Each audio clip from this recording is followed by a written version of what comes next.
Si vous écoutez la propagande russe, la chute de l'Ukraine est inévitable. Donetsk est au bord de l'effondrement. Et avec cette chute, la Russie pourrait s'enfoncer plus profondément dans le centre de l'Ukraine et aller vers la victoire. Vladimir Poutine a besoin que le monde croie à ses mensonges. Toute sa prétendue proposition de paix en dépend. La Russie dit une chose, mais sa réalité en est une autre.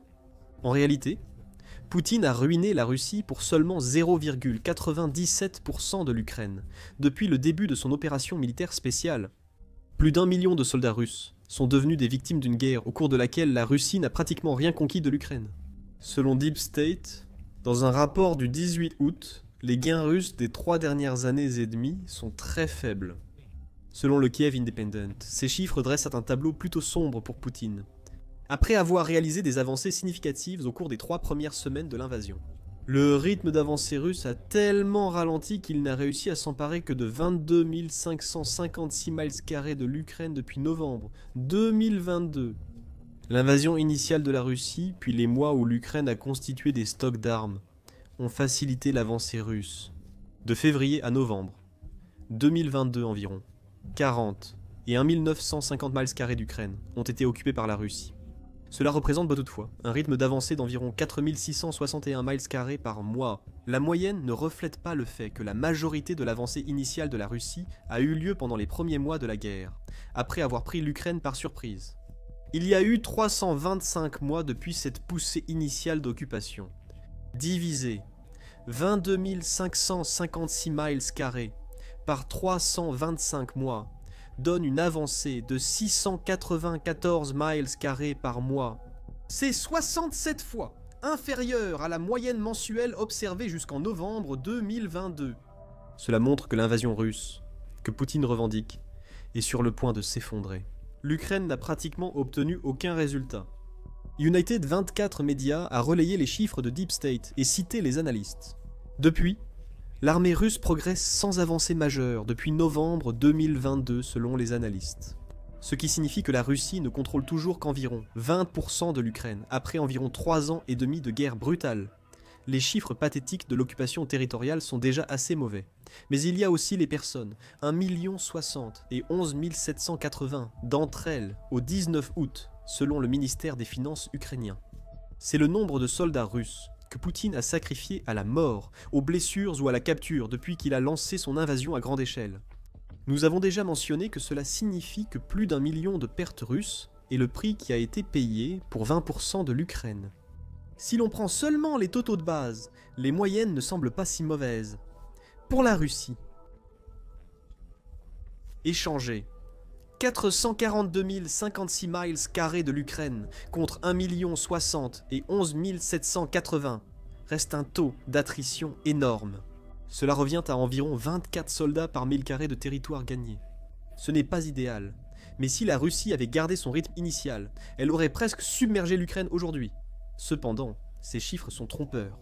La période entre février et novembre 2022 représente 40 et 1 950 des 44 256 miles carrés au total, ne laissant que les 22 556 miles carrés que nous avons mentionnés plus tôt. Concernant les pertes, la Russie a perdu plus de soldats récemment en Ukraine qu'au début de la guerre. Cependant, il est difficile d'obtenir des chiffres précis. Un rapport du 10 novembre 2022 d'Al Jazeera cite le général américain à la retraite Mark Milley, affirmant que la Russie a perdu 10 000 soldats. Ce chiffre correspond à peu près à la période de l'invasion initiale et est bien plus réussie de la Russie. Donc, soustrayons 10 000 de 1 million 60 et 11 780 pour obtenir 960 et 11 780. C'est environ le nombre de soldats russes perdus en Ukraine depuis fin novembre 2022. Pour la volaille, 22 556 miles carrés ont été gagnés pendant la même période. Soudainement, la moyenne mensuelle commence à paraître absolument terrible, avec des 24 soldats par mile carré. Si l'on prend les totaux de base, la moyenne des pertes russes par mile carré, gagnée depuis novembre 2022, atteint 431. C'est insensé et montre le mépris total de Poutine pour les soldats envoyés mourir en Ukraine. Un véritable hachoir à viande, ainsi que l'incompétence totale de la Russie à élaborer une nouvelle stratégie qui lui permettrait d'éviter ce type de pertes. 0,97% de l'Ukraine a été repris depuis novembre 2022. Un chiffre stupéfiant. 960 et 11 780 soldats ont été perdus pour ce territoire. Un taux de perte de 4 304 soldats par mile carré gagné. La grande question reste, pourquoi ? Une partie de la réponse réside dans le fait que de nombreux commentateurs, en février 2022, ne croyaient pas que Poutine envahirait l'Ukraine. De nombreux signes avant-coureurs expliquaient la méfiance justifiée de l'Ukraine, selon The Atlantic en janvier 2022. Mais le reste du monde, surtout les États-Unis et une grande partie de l'Europe, ne pensaient pas que Poutine irait aussi loin. Il pouvait tenter une opération comme celle qui a permis à la Russie de prendre la Crimée à l'Ukraine en 2014, mais une invasion à grande échelle n'allait pas avoir lieu. Même quand la Russie massait des troupes en Crimée, en Biélorussie et près du nord de l'Ukraine, l'Occident collectif hésitait à réagir. Joseph Borrell exprime l'idée de base, du moins en Europe, lors de la montée en puissance précédant l'invasion de Poutine. Radio Free Europe, Radio Liberty, Radio Free Europe, Radio Liberty rapporte que Joseph Borrell a reçu un appel d'Anthony Blinken le 22 février 2022. Tony Blinken m'a appelé et a dit « Ça arrive ce week-end ». 2 jours après, à 5 h du matin, ils ont bombardé Kiev. Nous ne pensions pas que cela arriverait. Cette croyance a beaucoup nui à l'Ukraine, qui alertait déjà. Les services de renseignement britanniques et américains avaient aussi lancé des avertissements, mais ils furent ignorés. Poutine a été autorisé à rassembler environ 175 000 soldats pour son invasion initiale sans que personne ne s'y oppose.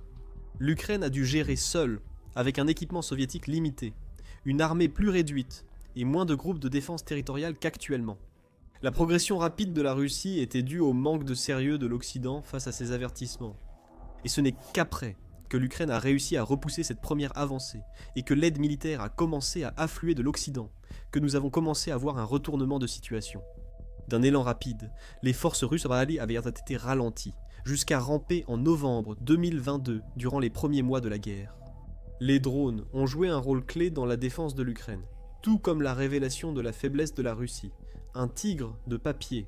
En misant sur de nombreuses troupes peu formées et du matériel dépassé, la Russie a vu son avancée ralentir, car l'Ukraine et l'Occident ont résisté bien plus que Poutine ne l'avait prévu. Cela pousse à se demander si la Russie aurait pu faire le moindre progrès si l'Occident était intervenu plus tôt, lorsque les premiers avertissements d'une invasion imminente sont apparus. Le passage de l'opération militaire spéciale à une guerre explique en partie pourquoi la Russie subit tant de pertes pour si peu de gains territoriaux. Mais ce n'est pas le seul facteur. La stratégie russe, après l'échec de l'invasion initiale et face à un vrai combat, est aussi largement responsable. Le rythme lent de progression en Ukraine montre que la méthode russe de guerre ne fonctionne pas. Selon un article de juin du Centre d'études stratégiques et internationales, la Russie a adopté une stratégie d'usure après l'échec de son invasion initiale. En théorie, cette stratégie devrait avantager la Russie. Une guerre d'usure consiste généralement pour une nation envahissante à tenter d'épuiser son adversaire par le nombre, en détruisant progressivement les défenses, l'équipement et les hommes, pour finir par remporter la victoire. L'usure peut aussi servir défensivement, comme l'ont montré la Russie et l'Ukraine. Forcer l'envahisseur à attaquer un mur de défense quasi inébranlable, et c'est son équipement et ses effectifs qui s'épuisent. La guerre de la Russie repose entièrement sur l'usure. Comme le souligne le Centre d'études stratégiques et internationales, la Russie a utilisé de l'infanterie débarquée, y compris des attaques en vagues humaines et des forces mécanisées, pour épuiser et user les lignes ukrainiennes en tuant et blessant des soldats ukrainiens, en détruisant du matériel, en sapant le moral, et en ciblant de diverses manières la capacité de l'Ukraine à se battre, selon la source. Ajoutez les frappes de drones, missiles et bombes, et vous voyez la stratégie russe, épuiser l'Ukraine jusqu'à son effondrement. Le problème, c'est que cet effondrement n'est jamais venu. La Russie ne s'attendait pas à ce que l'Ukraine tienne aussi longtemps. Poutine ne s'attendait pas à une aide militaire occidentale massive, ni à la capacité d'adaptation de l'Ukraine. Avec son accent mis sur les drones, et la construction d'une industrie de défense, qui fournit désormais aux soldats plus de 40% des armes qu'ils utilisent, l'Ukraine était censée s'effondrer. À la place, une guerre d'usure défensive s'est imposée, et la Russie a dû envoyer des milliers de soldats contre des défenses ukrainiennes qui résistaient et plus que Poutine ne l'avait prévu. Le problème pour la Russie, c'est qu'elle ne perd pas seulement des hommes en Ukraine. Le ministère des Finances, déjà source du nombre total de pertes russes, indique que la Russie a perdu plus de 23 000 véhicules blindés en Ukraine, plus de 11 000 chars russes, sont en ruine, tout comme plus de 30 et 1500 systèmes d'artillerie. À mesure que de plus en plus d'équipements brûlent et que la Russie perd des dizaines de milliers de soldats chaque mois, il est tout à fait naturel que le rythme de l'avancée ralentisse. Moins d'équipements militaires, ou des équipements plus anciens utilisés pour remplacer les unités modernes qui ont été détruites, diminuent la puissance des attaques.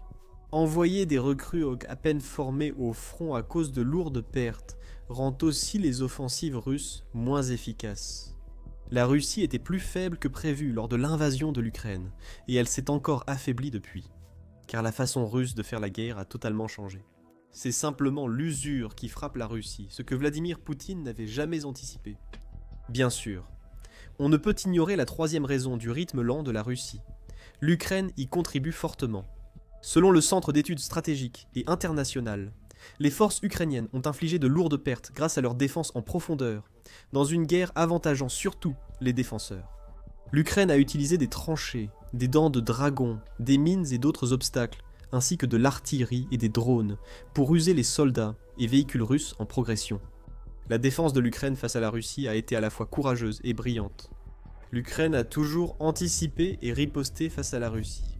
Toutes les défenses terrestres mentionnées par le Centre d'études stratégiques et internationales ralentissent. Les soldats et véhicules russes, exposés aux assauts d'artillerie et aux drones omniprésents qui couvrent le champ de bataille ukrainien.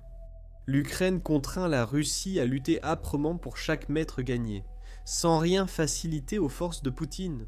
Lors de l'invasion, la Russie pensait que l'Ukraine céderait facilement et sacrifierait son territoire. Rien n'aurait pu être plus éloigné de la vérité. Hormis l'usage de frappes nucléaires tactiques, la Russie semble avoir peu d'options face à la lenteur de sa progression. Après avoir expliqué la lenteur de ses avancées, abordons la raison. Cela compte concernant la guerre et le fait que Vladimir Poutine détruit la Russie pour satisfaire son opération militaire dictée par son ego. La lenteur des avancées et les lourdes pertes russes sont importantes, car elles contredisent l'image que Vladimir Poutine veut donner de la situation de la Russie dans la guerre. Le Kiev Independent rapporte que Poutine affirme la progression des forces russes sur toute la ligne de contact. Le New York Times indique que le dirigeant russe estime que ses troupes perceront bientôt la ligne défensive ukrainienne. Vladimir Poutine veut que le monde, surtout les États-Unis, croie ces affirmations car la Russie souhaite que l'Ukraine cède des territoires lors d'un futur accord de paix. Vladimir Poutine cherche surtout à contrôler un maximum de territoires dans le Donbass, en priorité Donetsk et Louhansk. Vladimir Poutine veut que tous croient que la chute de ces régions est inévitable, car cette croyance pourrait amener les États-Unis, et peut-être même d'autres nations occidentales, à faire pression sur l'Ukraine pour qu'elle les cède. La Russie contrôle surtout Louhansk, mais Donetsk n'est pas encore perdu. La Russie détient 70% de la région, 30% restant à conquérir. Poutine ne l'admettra pas, mais il a acculé ses forces dans un coin à Donetsk. Du moins c'est ce qu'affirme l'Institut pour l'étude de la guerre, ou Institut pour l'étude de la guerre. Euronews indique que l'Institut pour l'étude de la guerre juge impossible que Poutine revendique tout Donetsk. La Russie ne pourrait prendre rapidement toute la région de Donetsk que si l'Ukraine accepte la demande de Poutine et se retire, selon l'Institut pour l'étude de la guerre. Remarquez l'emploi de « rapidement ». L'avancée russe est loin d'être rapide. Oui, il est toujours possible que la Russie finisse par prendre la région de Donetsk. Cependant, cela prendrait des années, pas des semaines, pour que cela se produise. Cela contredit l'affirmation de Poutine que l'Ukraine doit céder du territoire. Pourquoi le ferait-elle? L'Ukraine défend toujours Donetsk comme depuis le début de la guerre. Le rythme lent de l'avancée russe prive Poutine du levier pour prétendre le contraire.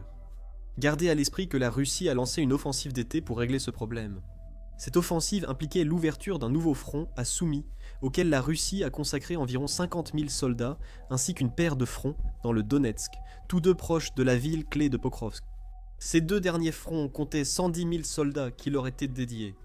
Pour être juste envers la Russie, son avancée s'est légèrement accélérée cet été. En juillet, la British Broadcasting Corporation a indiqué que les forces russes avaient été conquis 215 miles carrés en Ukraine en juin, leur plus grande avancée mensuelle de 2025. Mais 215 miles carrés, ce ne sont pas littéralement des milliers. Vladimir Poutine doit faire en sorte que ces affirmations selon lesquelles les défenses de l'Ukraine sont sur le point de s'effondrer tiennent à la route. Mais l'Ukraine ne s'effondre pas. L'offensive d'été, bien qu'elle ait gagné un peu de terrain, a échoué. Et maintenant, regardons le tableau plus large de la guerre. Si la Russie continue d'avancer aussi lentement qu'elle le fait depuis novembre 2022, il lui faudra des décennies pour prendre l'Ukraine. Combien de décennies? Le débat reste ouvert. En juillet, RBC Ukraine rapportait que The Economist estimait 89 ans pour la Russie. La British Broadcasting Corporation estime ce chiffre à 70 ans, un délai toujours ridicule. Selon Euromaidan Press, une occupation totale prendrait jusqu'en 2256 et coûterait à la Russie 101 millions de soldats, sur 144 millions d'habitants. Aussi incroyable que cela paraisse, le chiffre donné par Euromaidan Press, basé sur Forbes, est sans doute le plus exact. Le territoire total de l'Ukraine s'élève à 233 062 miles carrés. La Russie occupe 442 056 miles carrés de ce territoire, laissant 1 888 564 miles carrés. Nous avons calculé que la Russie progresse de seulement 694 miles carrés par mois, multiplié par 12 pour obtenir 8 328 miles carrés annuels. 1 888 564 divisé par 8 328 nous donne 2267 ans. Forbes, selon Euromaidan Press, indique 231 ans dont les deux chiffres sont proches. Et si Forbes est exact, vous venez d'apprendre pourquoi. La guerre de Poutine va détruire son pays. La Russie perd déjà beaucoup trop de personnes, et elle ne peut pas se permettre d'en perdre des dizaines de millions. Le pays avait déjà perdu 13 millions d'habitants avant la guerre de Poutine, et selon The Week, ce nombre correspond à ceux partis de Russie en 2022. Beaucoup étaient jeunes et instruits, donc ne contribueront pas à l'avenir de la Russie. Plus d'1 million de personnes ont été perdues à cause de la guerre, bien que la plupart n'aient pas trouvé la mort. Beaucoup sont blessés, incapables de travailler, ou emprisonnés en Ukraine. La majorité de ces pertes touchent les hommes russes, ce qui pose un autre problème à Poutine. The Week rapporte que le recensement russe de 2021 montrait déjà 10,5 millions de femmes de plus que d'hommes. La disparité s'est accentuée car Poutine a plongé de nombreux Russes dans la guerre en Ukraine. L'économie de guerre russe a accru la concurrence pour les travailleurs entre le secteur militaro-industriel et les autres secteurs, ce qui va coûter énormément à l'économie russe. Lorsque la guerre prendra fin, Euronews s'est entretenu avec Maria Snegovaya, chercheuse principale au Centre d'études stratégiques et internationales à propos de cette question. Elle a déclaré que la Russie est au bord d'une crise de main-d'œuvre. Le nombre total d'émigrants depuis 2022 est estimé entre 50 000 et 1 million de personnes. La plupart sont jeunes, instruits et actifs dans des secteurs clés comme les technologies de l'information.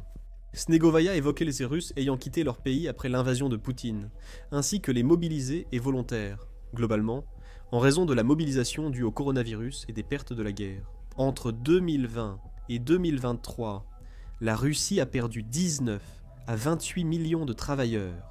Des décennies supplémentaires de guerre en Ukraine, ce qu'il faudrait pour que la Russie occupe enfin toute l'Ukraine, ne sont tout simplement pas viables. Avec de tels problèmes dans le pays, Poutine aggrave la situation. En juillet, la British Broadcasting Corporation a rapporté que Poutine a à plusieurs reprises rompu sa promesse de ne pas appeler les jeunes Russes de 18 ans à servir en Ukraine.